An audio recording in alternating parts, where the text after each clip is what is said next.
Play-in games for the 2024 NBA playoffs are just a few hours away, a few short hours. So I brought in a special guest to talk some macro level NBA playoff best ball strategy, my good friend Peter Overzet. And then for those watching this live, we're going to hop over to his channel. We're going to join the club. We're going to talk a little bit more NBA playoff best ball and draft some teams. So let's go ahead and get into it.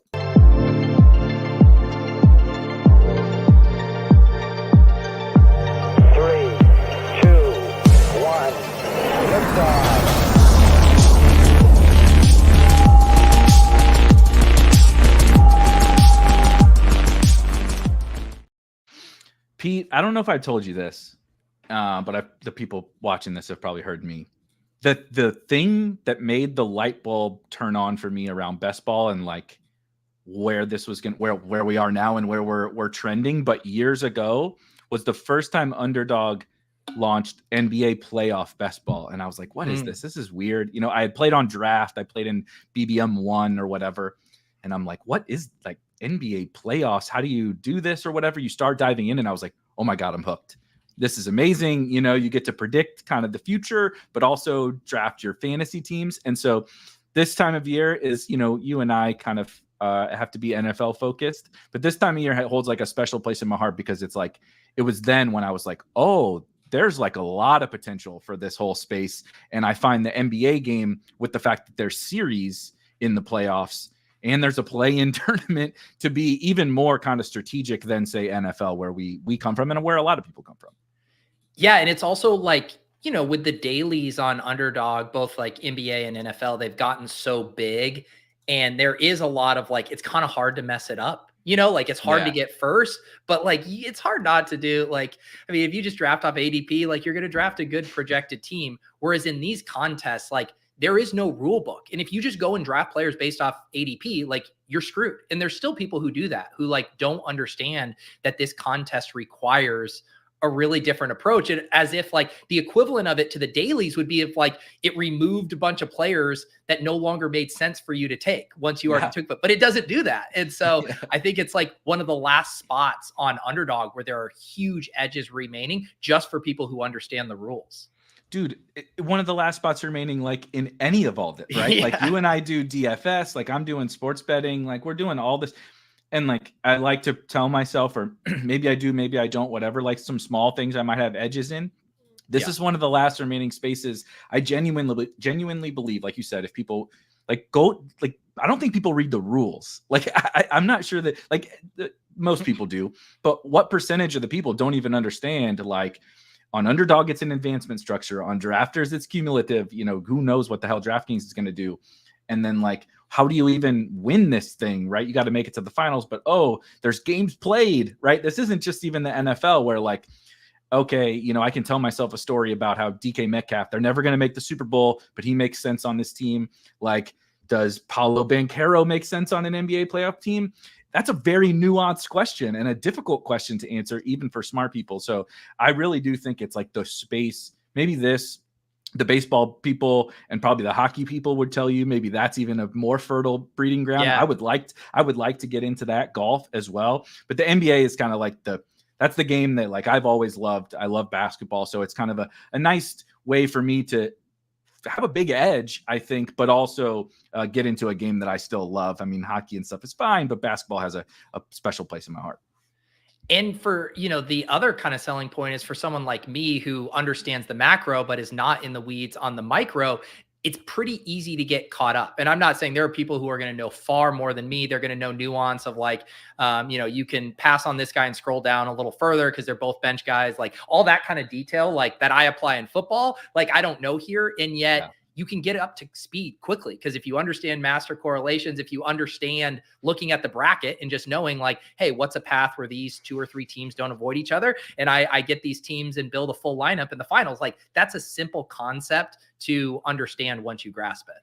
And it can be a little more difficult in a sport like football to understand like actually what a player projection is, right? Mm-hmm. Like how do you appropriately value Gabe Davis and versus DK Metcalf versus Keenan Allen versus versus whatever tight ends are lumped together on Underdog with like, how do you Dalton Kincaid versus Gabe Davis? They're on the same team. They might even project the same on a median basis, but they have very different purposes. In the NBA, it's kind of like, I mean, anybody can go find fantasy point. I mean, there's probably more accurate things that somebody could do. Fantasy points per game, like anybody can go get that, and you can get an appropriate assessment of those players. And you, like you said, you can get up to speed really quickly. As you mentioned before the show that you've been cramming a little bit.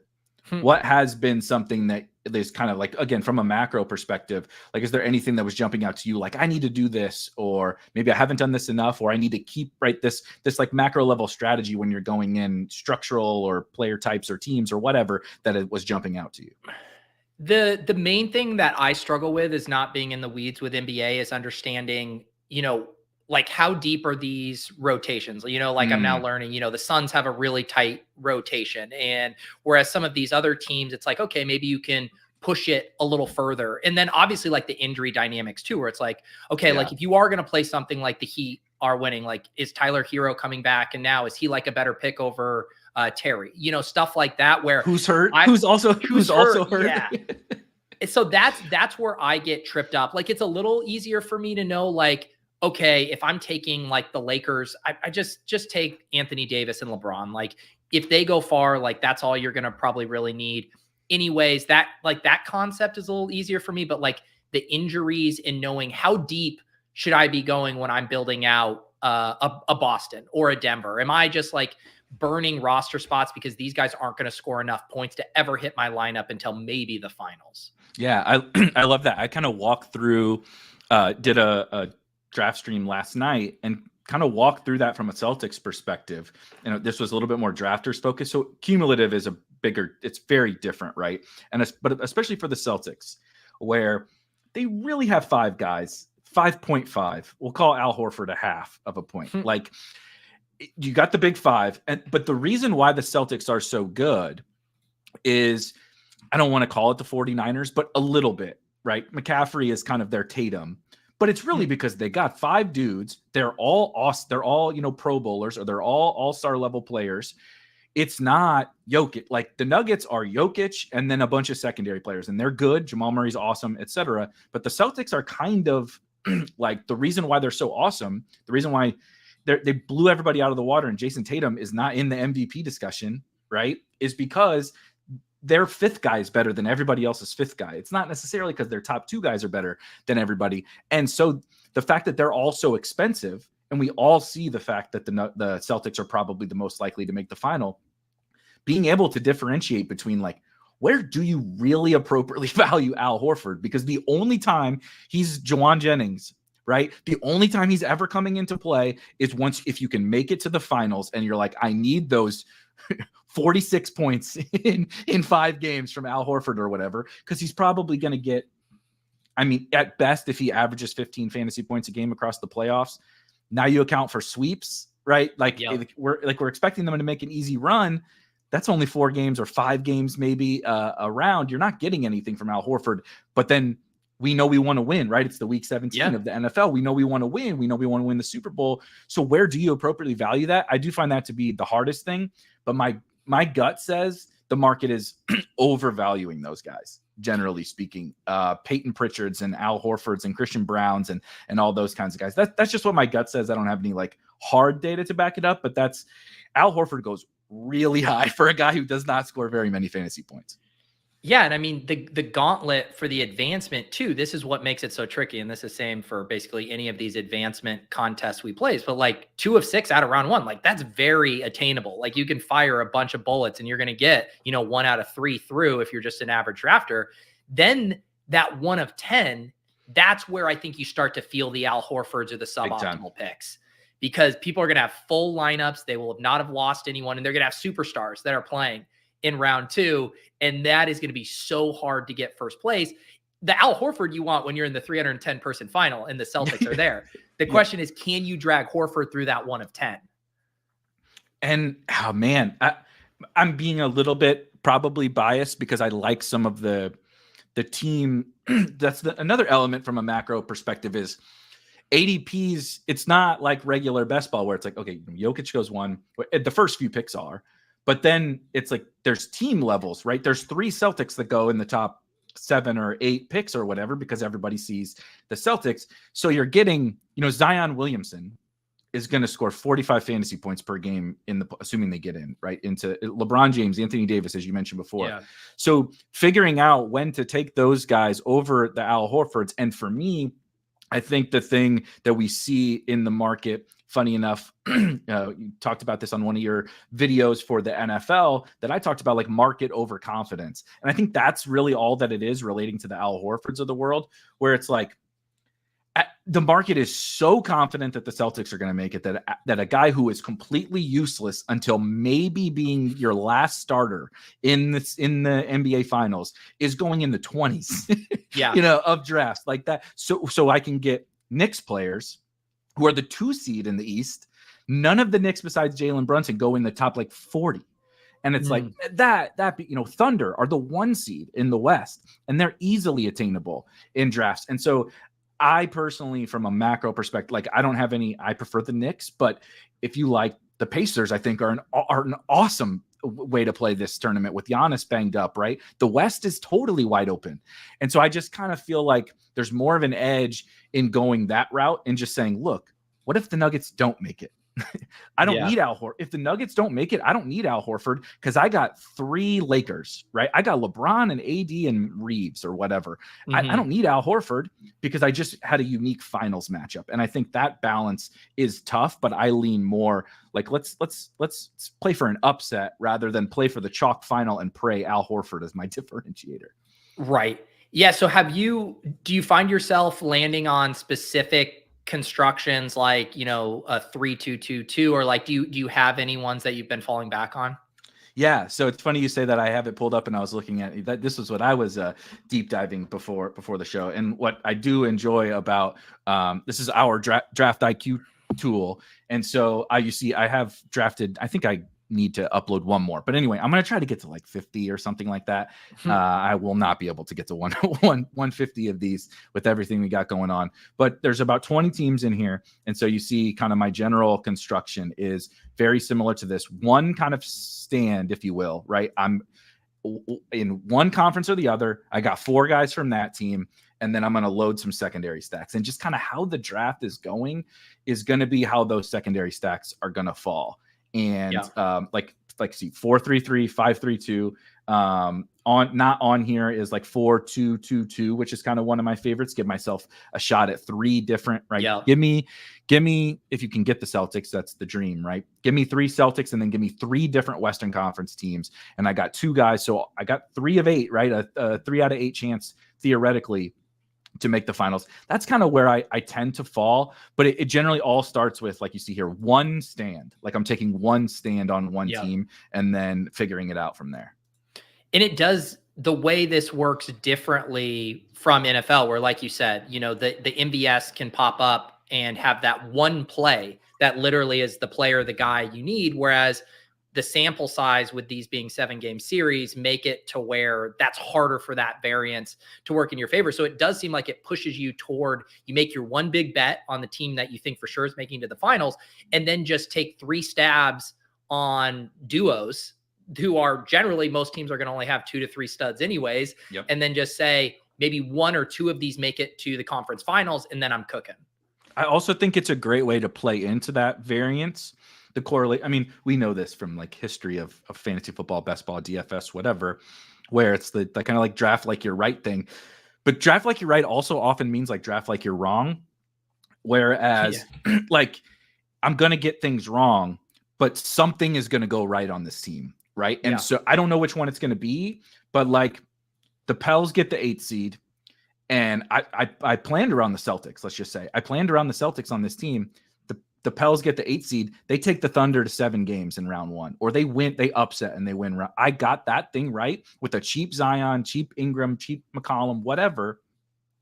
And that thing being right helped me get the Celtics, sweep the Heat or whatever, like we're all expecting. They sweep even the Sixers. Yeah. I get that thing right. The correlation carried me. I didn't predict anything. It was just like, well, I took Zion, so let's throw CJ McCollum onto this team. Then you benefit from the games played variance by just really basic correlation. So that's kind of the other thing why I like to make that one bet and then a handful, like spray and pray around it and hope that the things play out in my favor and let everyone else try. Like I've seen people do I don't think this team can advance from round one. And it's like, how the hell do you know? Like somebody tell me how you know if it can advance from round one or not. I can tell you in NFL because I know generally what a 1 game projection looks like on all these players.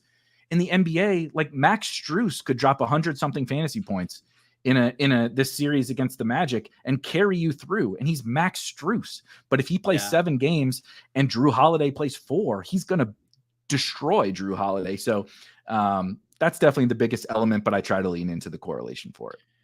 Yeah. And it does seem like it's fun specifically with how wide open everything is. You know, everyone's obviously on board with the Celtics, but then it seems like people are making cases for lots of different Eastern Conference teams. The Nuggets, kind of what the Celtics equivalent in the West, but then, you know, just completely wide open. So has that dynamic made you more willing to embrace like any of these play-in game teams? Or are you mostly saying like, sure, maybe they help me in round 1, but I don't really see them helping me enough in round 2, which is when I'm really going to need them in that 1 of 10. Yeah. So it's funny you say that. If I go to my full finals matchups down here on the bottom, you'll see a whole lot of New Orleans.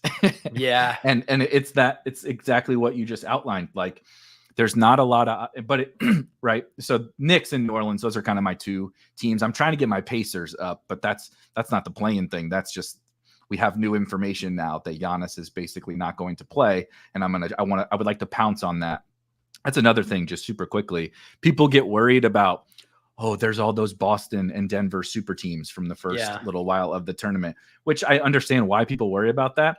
But like people were drafting John Morant had an ADP and like Wembanyama had an ADP. And it's like teams were kind of dead back then. And now we get new information like the Pacers, like the teams who are in the play-in, as you said, and probably pretty high probability to make it out of the play-in, some of which might have good advantageous first round matchups. Like I wouldn't pick the Pelicans to beat the Thunder, but I wouldn't pick the Thunder to sweep the Pelicans in the first round either. So I'm doing exactly like what you said. And you see kind of some of that here. I lean a little bit more into it with undervalued teams who are not in the play-in. That's why, I mean, that's my Knicks. That's my entire Knicks stance is like, they're the 2 seed in there's a 2 seed in the East. And absolutely no one wants to draft them. They're on the same side of the bracket as Giannis, who's hurt. And I don't think they're even going to win that series. So I'm just leaning into some of those things. But Pels, Sixers, I think it's so wide open now. These teams are all so good, especially in the West. And it's almost like, it sounds like kind of what you're saying, and correct me if I'm wrong, it's like you don't necessarily have to even take on the risk of the play-in teams because the other teams you know are going to be there are also undervalued. I mean, it's like the Timberwolves are a 3 seed. And they're like, you could get any of those guys you want. Like nobody wants them on those. Nobody teams. wants Minnesota at absolutely at all, because the full narrative of the Sun, you know, everybody's afraid of the Suns because of the big 3, and then the Suns are 3-0 against them, and so all the narrative, it's a coin flip. Go to the betting market. And the Suns aren't even that expensive though. You know, so it's like, it's all market overconfidence on 2 teams basically. Nuggets, Celtics. Everyone is, and look, if you tell me to pick a finals matchup, I'm not a moron. That would be the one that I would pick as well. But the market has said, nope, that is our finals matchup. So all those guys are pulled way up, which gives you basically any other team, I guess, besides Dallas, because Luka goes and SGA. So Luka and SGA go in the first round, right? But outside of those other 2 teams, do you want Cavs, right? The Cavs play the Magic in the first round. Nobody thought the Magic would be in the 4-5 game. And I understand the flaws of the Cavs. I'm not excited for them either. They're playing probably the worst team in the playoffs in the first round, and they are free, completely free in drafts. Like you said, Minnesota is the 3 seed, coin flip against, in my opinion, overrated Suns team. Nobody wants Minnesota, but then nobody wants the Suns either. You can get KD if you believe in them, right? And Booker. And like I said, the Knicks are a 2 seed on the opposite side of the Celtics. You want OG, you want DiVincenzo, you want Josh Hart, free, all completely free in drafts. And so that's, again, Pacers, right? They play the Giannis-less Bucks. You want Halliburton and Siakam? Take them whenever the heck you want. So I think that's the kind of micro-ish take from a macro perspective that I'm leaning into this year is just the market is so confident in Nuggets Celtics that when that happens, I'm going to lose. But like I can advance. Like I'm not going to lose every cent. Yep. Right. That's the other thing about the playoff best ball is like I can get my money back. Even if it's Celtics Nuggets, I'm just not going to win the whole thing if it's Celtics Nuggets. So that's kind of my approach. Yeah. And I mean, that approach is played out in NFL playoff best ball, all the time. It's like, yeah, okay. If it's Eagles Chiefs, like, yeah, am I going to go broke? No, but am I live to win? Probably not. Or like 2 years ago, it was like the Bengals, I remember, right? Where they were the really undervalued team, but they had all this cheap star power. And you're like, if we get a Niners Bengals Super Bowl, like all of the sharps are going to be doing victory laps because they built these super teams. And it's like, okay, it didn't break that way. It is what it is, but we're still playing a one slate, and we're trying to figure out what is our path to first with the least resistance. And I really do like this from G-Strat. I think this is a good pivot into, okay, Boston and Denver got so expensive. Don't make them your stand. Make them like your two, right? You only need 5 guys in the finals. Take your Jokic and Murray and then go get your Knicks, Cavs, and whoever, Magic or whatever your favorite teams are.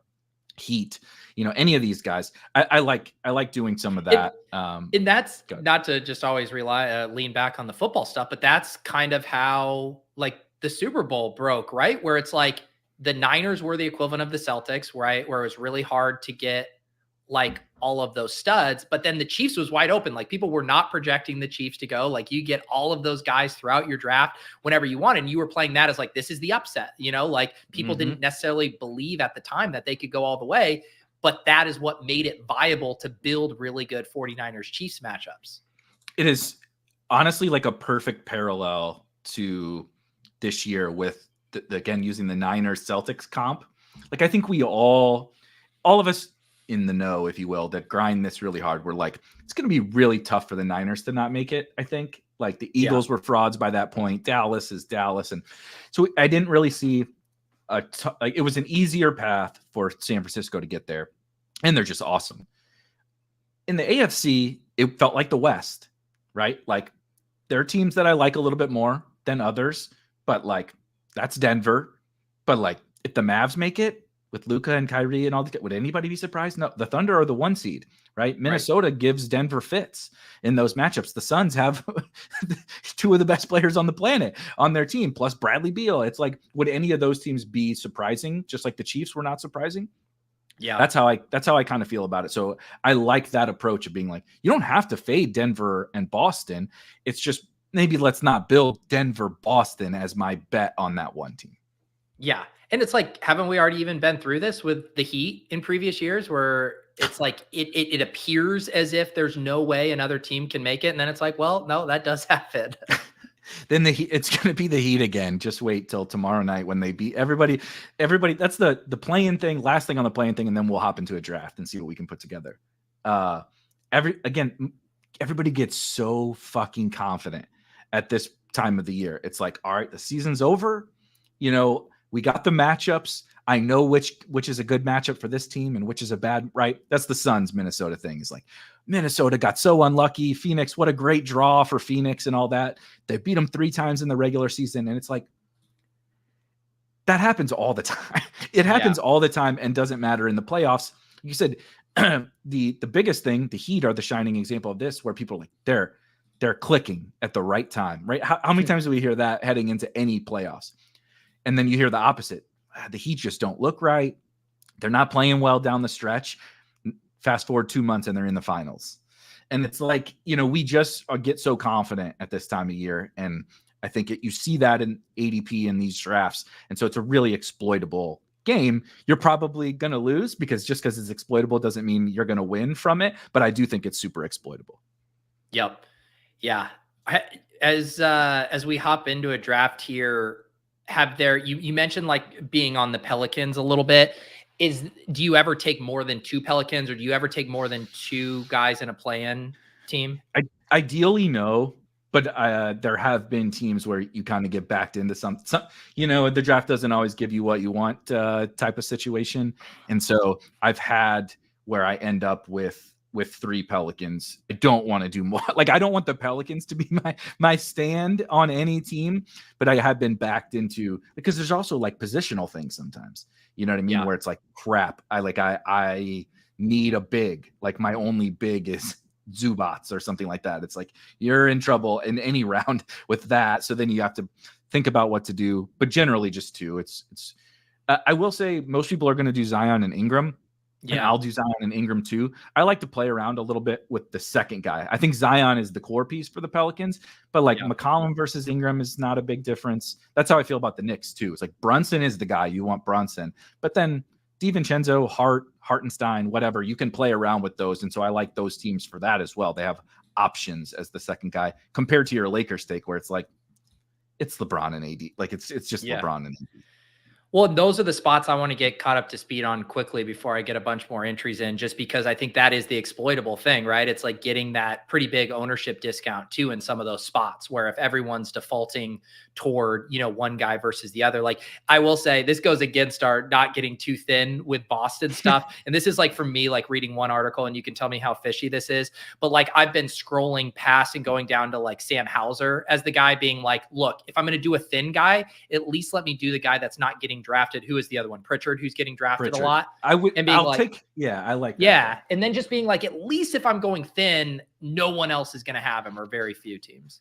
I don't really want either of those guys personally, but sometimes you're like, I need a finals guy.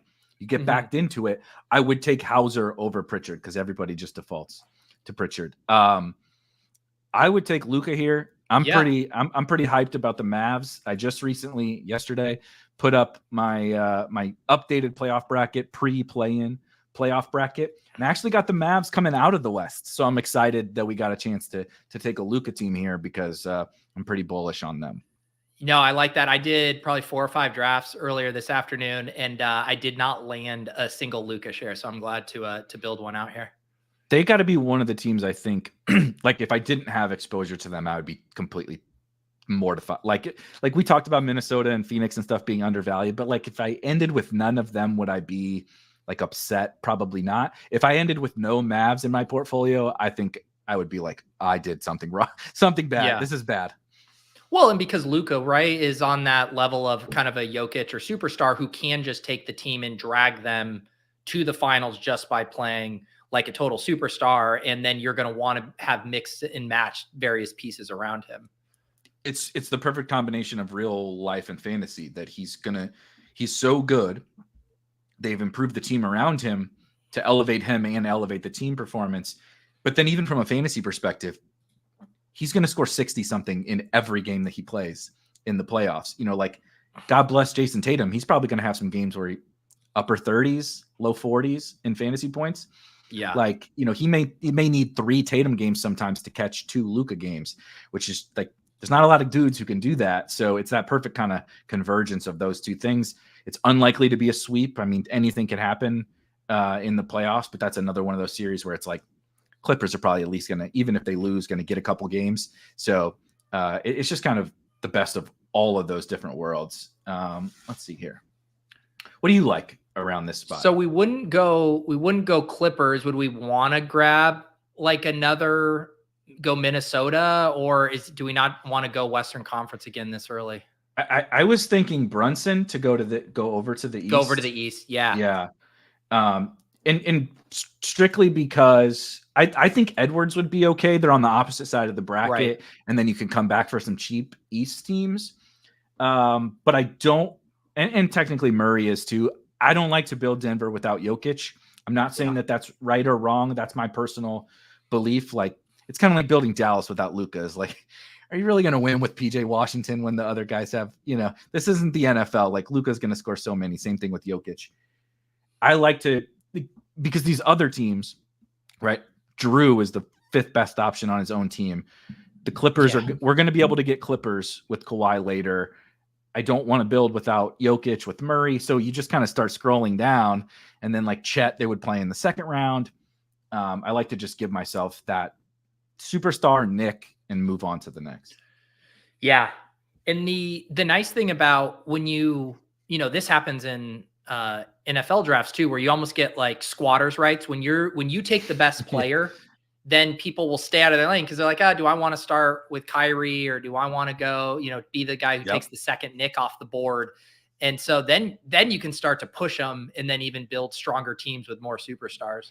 It's also it's very rare that being on a stream and doing the draft is better for you, but sometimes it is in the playoff ones where you can't, like, I see Dorito in here. I see these other guys in here that I know are going to stay in their lane a little bit more, which is nice.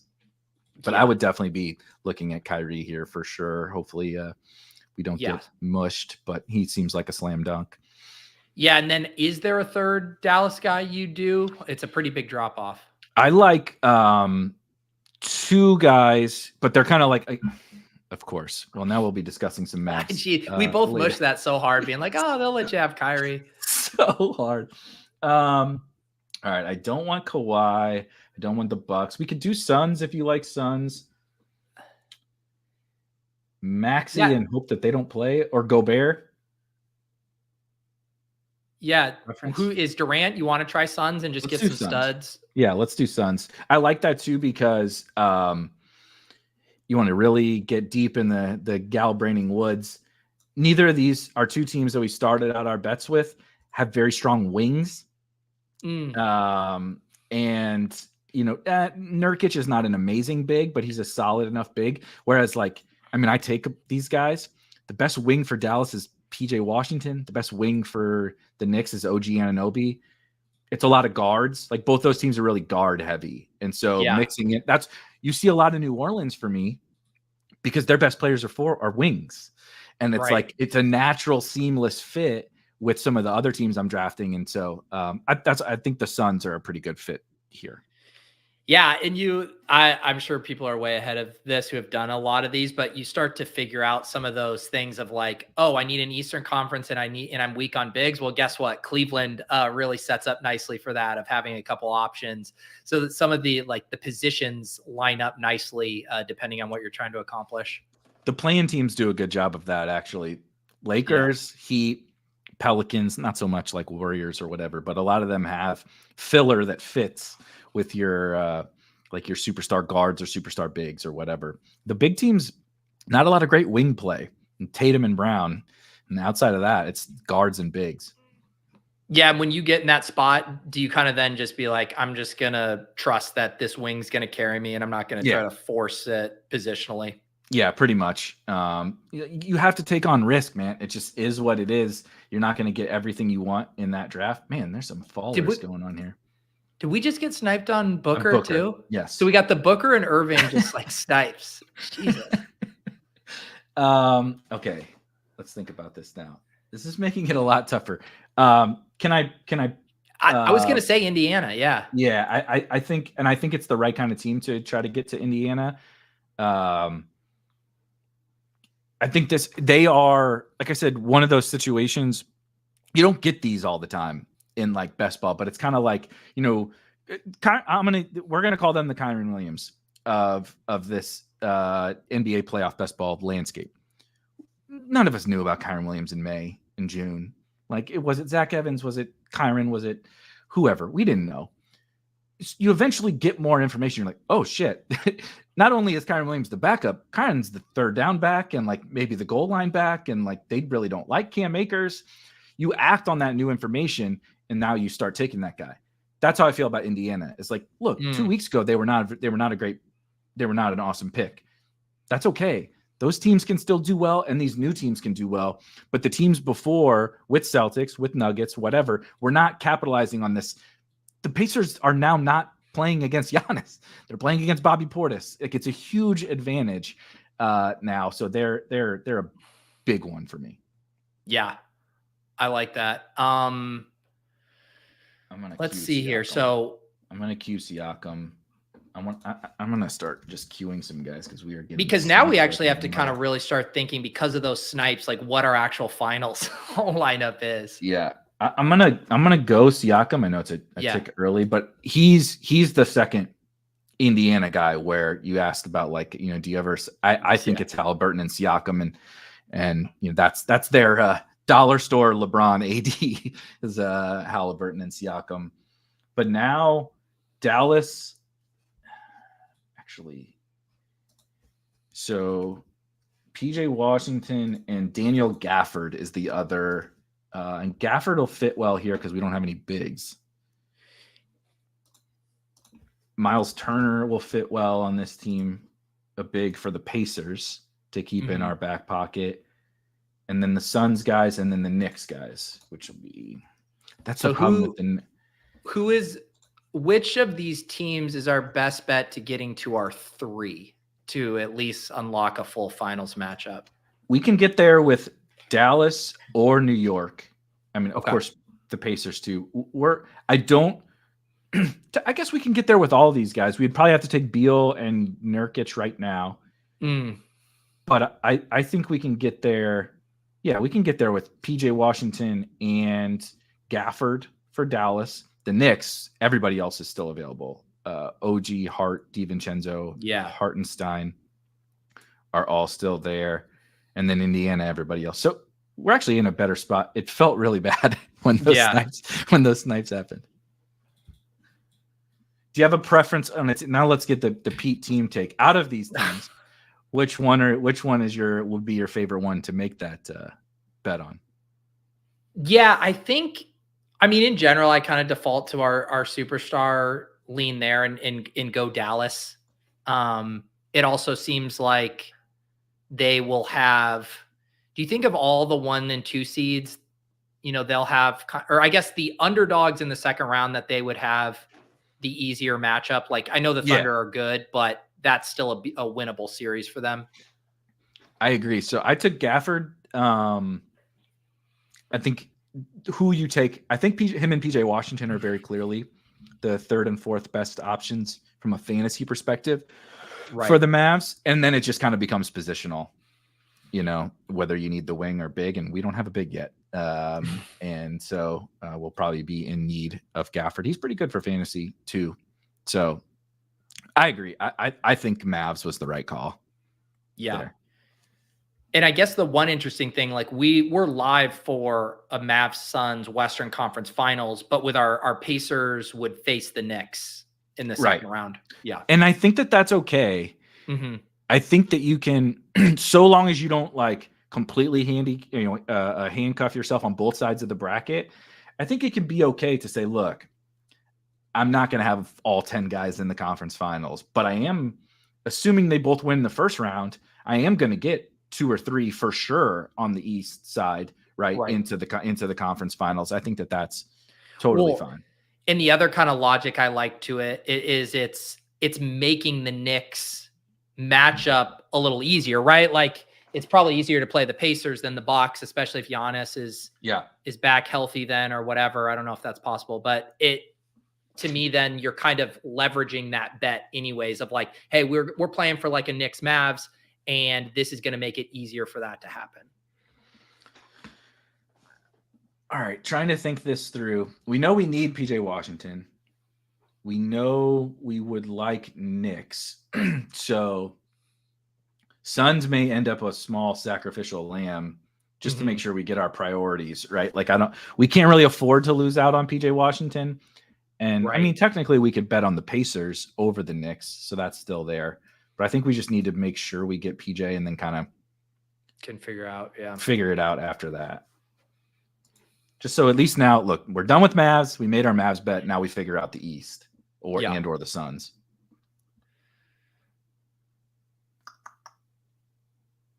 And you're probably getting, as someone too, if you're going through the motions or like me, when I'm getting caught up to speed, like you just naturally default to like the ADP a little bit more and grabbing guys in that order. You're probably getting some pretty unique combinations when you're willing to do stuff like that.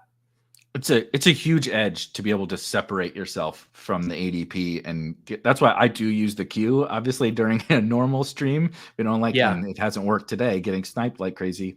But I like to use the queue, like the Davis method, right? Let's go star all these guys. It's actually really effective for the NBA because it helps you stop looking over here. You're like, oh, look at that, Jared Allen's 7 spots behind you. Like you don't even think about it anymore because you're just making sure you get the right players from the teams that you need. Yeah, it's like you're basically creating your new rankings list Right. over on the other side. Yep. We can definitely go any of these different ways here and be totally fine. Again, just because we only have Gafford, I think one of the two bigs is if we want to go to Phoenix, I would go to Nurkic over Beal. I think that makes sense. I think it does too. And again, they can play in the conference finals, Dallas and Phoenix. And then, I mean, ideally, how many Knicks do we have right now? Just Brunson. So we got 2 picks left, and we need a Nick. One Nick. Would you say the perfect would be if we get our Nick and then Beal does fall, because then we're live for Phoenix or Dallas, New York, or we would be live for 4 as well. 4 different matchups. Yeah, that would be the dream. And that's why it's funny. Rob said this, and it was so true. We were drafting a bunch of guys from different teams to start. But this is why you do that, is like, we always talk about it in, again, regular best ball, like drafting back to front, or like knowing what's available to you later. You can, like, everybody else just says, okay, I took Jokic, I got to take Murray and Gordon and MPJ and whatever. And if you do the opposite, you start backfilling. And like you said, now these guys are falling to you, because there's only like maybe 2 teams that care about the Suns in this whole draft. Right. So these guys start falling, right? Nobody cares about the Knicks because we have Brunson. So you might lose Josh Hart, but you have 4 other Knicks available to you because nobody wants them because they don't have Jalen Brunson. And so I really like doing that. So we need a Nick. I guess the question is, do we take Beal and then don't care which Nick we get? I'll default to you on that one. I think my trigger finger would take Beal, but if there's an opportunity cost on the Knicks, I understand. It's the right thing. I think Hart is kind of clearly the second best Nick, but that's really splitting hairs. DiVincenzo and OG are pretty close, and OG's a wing, so it's a little bit more valuable than the other guys. But did the users who sniped us on our Mavs and Suns, did they just go one off? Kyrie one off Beal. So Kyrie is on a Tatum, Edwards. Okay, Gobert, Harden, Horford. There's, of course, it's a Horford team. Zion one off, Jared Allen one off, Domas Sabonis. Yeah, Dallas one off, and then Booker's out of the 5 hole. So we've got Booker is with Embiid, Giannis, AD. Booker, Towns. Yeah. Wow. This is one player from every team. That is actually one player from every team. Wow. Okay. Yeah. I was just curious because it didn't feel like you then get worried, right? That they're going to be they're going to be competing with us for these other ancillary pieces. And then they didn't end up competing with us for it. Right. Okay. So I just want to make sure we have all our positions covered for so we're setting up 4 matchups. I'm pretty sure the right thing is Hartenstein, just with how weak we are. You know, Durant, Siakam is much better than Gafford, Nurkic at the big position, and OG does go, so that probably doesn't matter. So yeah, I think we take Hartenstein to close out our Knicks, and then wow, that turned into. I didn't think that it was going to turn into having 4 different finals matchups available to us, given how the first 4 rounds went. Yeah, I thought we were going to be up a creek with the Dallas Phoenix stuff, but the rogue drafter, they just sent us on a different trajectory. That's also the fun thing about these two. One, because of situations like that, like you could go build that same team, but do it with Kyrie, do it with Beal. Maybe you're not going as deep on the Knicks or whatever. And then also you have the pod luck stuff, right? Where you could, I was saying to someone the other day, like you could build the same team 10 times and like maybe it gets through on 2 of them, but not the other 8, where it's like you don't necessarily want to get bored drafting something, because if you feel strongly about it, like the pod luck is going to come into play. Totally. That's a great point to wrap on. If you're hanging out with us live, we got another one. We got another show over. Is this Pete Overzet channel? Pete Overzet channel. Yeah. The club, formerly Club Top Shot. I missed the Top Shot days, Pete. But we got more. No, not really. We more NBA playoff best ball action. Hit the like, hit the subscribe button, and then hop on over to Pete's channel, and we'll be talking some more NBA playoff best ball. But thanks, guys. That's the show. We'll see you guys next time. Peace.